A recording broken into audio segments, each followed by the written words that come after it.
Imagine a world lit only by firelight, where survival is the only art you know. You've just finished a hunt, a hard-won victory. Around you lie the remains bones, scattered like silent, white stones. For generations, these were just symbols of an end, the stark reminder of the cycle of life and death. But what if one person saw something more? What if, in those silent remains, they saw a beginning? This is the story of how our ancestors transformed the tools of survival into the first instruments of imagination. It est the moment when the practical needs of a harsh world gave way to something entirely new: human creativity. From the remains of a hunt came something unexpected: creation itself. Let's go back tens of thousands of years. The fire crackles, casting long shadows across the cave walls. The clan is fed, the meat of the great beast shared among them. But the work isn't over.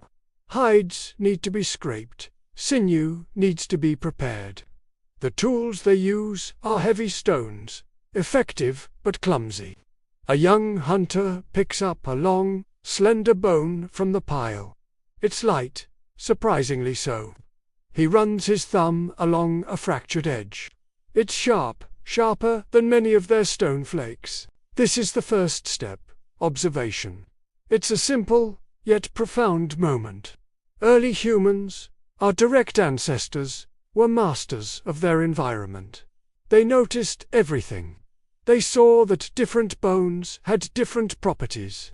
The long, sturdy femur was strong. The thin, flat shoulder blade could be used for scraping. A broken rib formed a natural, curved point. They didn't have textbooks or teachers. Their classroom was the world around them, and their lessons were written in the very fabric of nature. They weren't just surviving. They were learning, cataloging, and building a mental library of the world's potential. This initial curiosity, this simple act of picking up a bone and truly seeing it, was the spark that would ignite a revolution. Now, observation is one thing, but action is another. The real magic begins with experimentation. That young hunter, holding the sharp bone fragment, decides to try something. He takes a piece of leftover hide and begins to scrape it. The bone glides across the surface, pulling away fat and flesh with an ease the heavy stone scraper could never match. It's a revelation. Others in the clan notice. Soon, they too are picking up bones, testing their limits. They try to sharpen them further, striking them with stones to see how they break.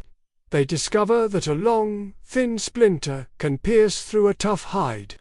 They try carving into a piece of wood with a pointed bone tip and find it leaves a clean, precise mark.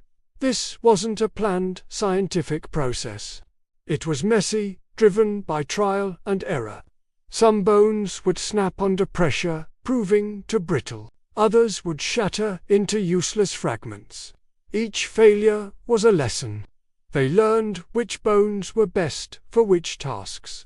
They learned patience, realizing that crafting a good tool took time and care. They were no longer just reacting to their environment.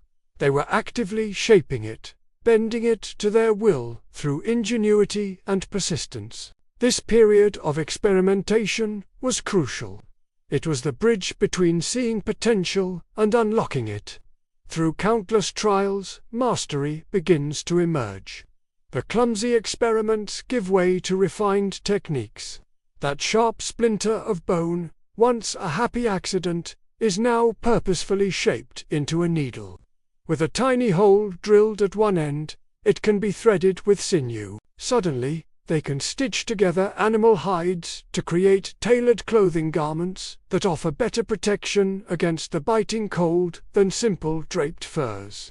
It's a leap forward in survival technology. But it doesn't stop there. Someone takes a curved bone, sharpens the tip, and carves a small barb near the end. They tie it to a line of twisted plant fiber and cast it into the river. the world's first fishhook. This single invention opens up a whole new, reliable food source, making their lives just a little bit easier, a little more secure. And then, something truly extraordinary happens. In a quiet moment by the fire, a toolmaker isn't just focused on function. They take a smooth piece of bone and begin to scratch lines into it. Not random marks, but patterns. A series of chevrons, a wave-like curve, maybe even the outline of an animal they hunted that day. This object has no practical purpose. It won't help them hunt or keep them warm. Its only function is to be looked at, to be admired. It's the birth of art. The first time an object was created simply because it was beautiful. From the stark reality of death and survival, a new human impulse was born. The desire to create, to decorate, to leave a mark that says, "I was here, I saw this, I felt this." This is the punchline of our entire human story. From death came art. The very bones that represented the end of a life became the first tools of expression, the first brushes of our collective imagination. Think about that. The same material that was once a symbol of mortality became the medium for our first grasp at immortality, for creating something that would last beyond our own brief time on this earth.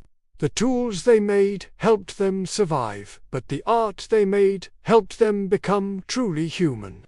It was a sign that we were no longer just creatures of instinct, but beings of thought, feeling, and creativity. The bone was not just a tool for the hand, it became a tool for the soul.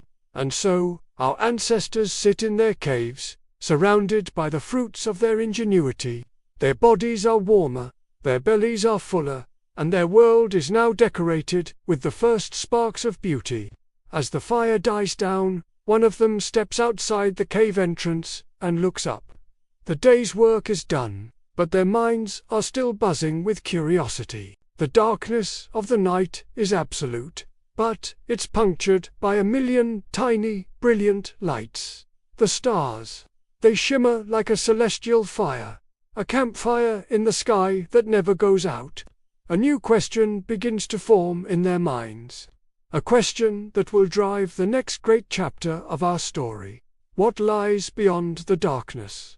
What are those eternal fires in the sky? Join us next time as we look to the heavens and explore how early humans began to map the cosmos, turning starlight into stories, and the night sky into the world's first calendar. The journey of human discovery is just beginning. Thank you so much for watching.